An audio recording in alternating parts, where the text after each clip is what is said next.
Bonsoir à tous, voilà, je rentre du Hero Festival de Grenoble, donc du coup on va vous en parler rapidement, hein, de ce que j'ai pu y voir, ou de qui j'ai pu y rencontrer surtout d'ailleurs, et puis allez, c'est parti.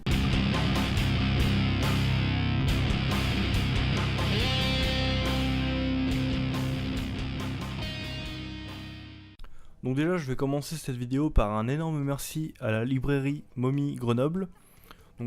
Merci à vous, hein, aussi bien pour votre gentillesse, parce que du coup vous m'avez laissé filmer sur le stand, on a vachement parlé quand même, c'était super agréable. Mais surtout, merci d'avoir fait venir le label 619, voilà, hein, faut le dire, mais c'est la seule raison qui m'a fait aller à ce festival. Il n'y aurait pas eu ça, j'y serais certainement pas allé, j'aurais même pas eu connaissance de ce festival-là, j'en sais rien, en fait, voilà, je voulais juste voir le label et je suis content. Parce que du coup le label était là comme en force, donc il y avait Run, Florent Maudou, Mathieu Bablé, Neyef, Nicopec et Singelin. Run, j'avais déjà eu la chance de le voir l'an dernier à l'avant-première à Lyon de Moutafoukaz. Du coup, j'ai aussi eu la chance de voir déjà Nicopec et Neyef à Angoulême cette année. En plus, je vois souvent Florent Maudou, souvent, hein, tout est relatif, mais je l'avais vu au LGS, je l'avais interviewé et il y aura quelque chose qui arrive avec lui sur la chaîne très prochainement. Enfin voilà, donc c'était l'opportunité de voir des gens que j'avais déjà vus, que j'avais pas revu depuis quelques temps, ainsi que de rencontrer pour la première fois Mathieu Bablé et Guillaume Singelin, et ça franchement c'était hyper cool. Merci Mathieu d'ailleurs, hein, qui m'a fait acheter Adrasté que je n'avais pas acheté étant donné que non, c'est du Ankama, c'était pas du label 119, hein, voilà. Bon maintenant, hein, c'est fait. Peut-être une petite vidéo là-dessus, je ne sais pas trop encore, je l'ai pas lu, hein. Évidemment. La pile à lire est beaucoup trop longue pour ça. On a vachement pu parler, donc il y a vachement de trucs qui vont se passer dans le label là, qui vont sortir cette année, et ça promet du très très très très lourd. Bon déjà il y a le retour de Doggy Bags, voilà, hein. On n'en parle pas, on l'attend, on le veut. Bref, c'était franchement agréable, j'ai pu faire dédicacer et parler avec eux comme je voulais. Il y avait aussi Arthur De Pins sur le stand. Donc c'est l'auteur de Zombielenium, donc du coup j'en ai profité pour parler avec lui. Parce que il y a le côté comme Run, il a fait un film, un dessin animé de sa BD. Donc par contre ils ont eu un peu moins de soucis parce que c'est pas un dessin animé pour adultes, c'est un dessin animé tout public, donc voilà. Mais ils ont quand même eu des galères, ça a quand même été la merde. D'ailleurs j'ai appris que le film était sorti en Blu-ray, mais j'ai complètement rien vu là-dessus. Bon voilà. Il y avait aussi tous les créateurs de La Valise. Donc ça c'est une bande dessinée qui est sortie chez Akileos, que je n'ai pas lu. Et il y avait aussi Nicolas Keramidas.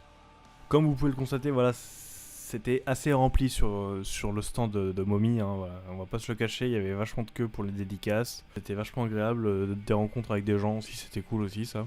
D'ailleurs, il y en a peut-être certains qui regarderont cette vidéo là, bonjour. Par contre, le festival, pour parler un peu du festival quand même en globalité, franchement je suis pas trop déçu au final parce que j'en attendais rien. Je voulais juste voir le label 119, donc ça c'est mission accomplie, donc j'ai rien à redire là-dessus. C'est Grenoble, donc c'est pas non plus une grande ville quoi, donc j'ai pu parler pendant le festival avec des gens qui l'ont déjà fait, qui du coup m'ont bien expliqué que oui, le festival grandit, il y a quand même de plus en plus de monde qui vient, donc ça c'est cool. Il y a quand même beaucoup de vide je trouve, on n'est pas serré, on n'est pas agglutiné comme plein de conventions, et ce qui m'énerve à chaque fois, hein. On n'est pas obligé de sentir les gens collés à toi, hein. Il y a des trucs que je ne comprends pas. Comment à une convention comme ça peut y avoir un stand qui vend du champagne, un stand qui vend du vin, et une voyante à 10 € la séance, une voyante en festival, après il y a quand même pas mal d'activités, j'ai remarqué, pour tout ce qui était famille. Donc il y avait un truc, il y avait un grand espace jeu de société, donc ça c'était vachement cool par contre. Il y avait un espace aussi un peu de arts martiaux, donc là on voyait il y avait de la bagarre quoi. Niveau cosplay, il y avait pas mal de trucs, il y avait quand même du très bon cosplay, tout est relatif, hein. Voilà, moi j'ai trouvé qu'il y avait des cosplays bien travaillés. Par contre les Freehogs, mais et putain, on est en 2019 pardon. Et franchement des Freehogs encore, mais ils arrêtent là les gens. En plus ils vont plus de câlins à personne parce que on a tous ras le cul, on en fait plus, c'est fini quoi. C'était il y a 15 ans ça, merde. Ouais, c'était le petit coup de gueule, ouais. Donc après ouais, c'est vraiment pas folichon, mais pour un festival qui a 3 ans qui grandit, faut peut-être voir avec la suite. Après tout dépend pourquoi vous allez au festival. Si vous y allez juste pour passer le temps le week-end, je trouve que ça fait quand même cher. Sachant que point de vue organisation, c'est pas vraiment ça, hein. Est-ce à refaire? Oui, totalement. Après, ça dépend de la programmation, ça dépend des gens présents. Il y a beaucoup de variables qui rentrent en compte, mais oui, pourquoi pas le refaire. Après, peut-être pas obligatoirement le week-end en entier, plutôt peut-être une journée.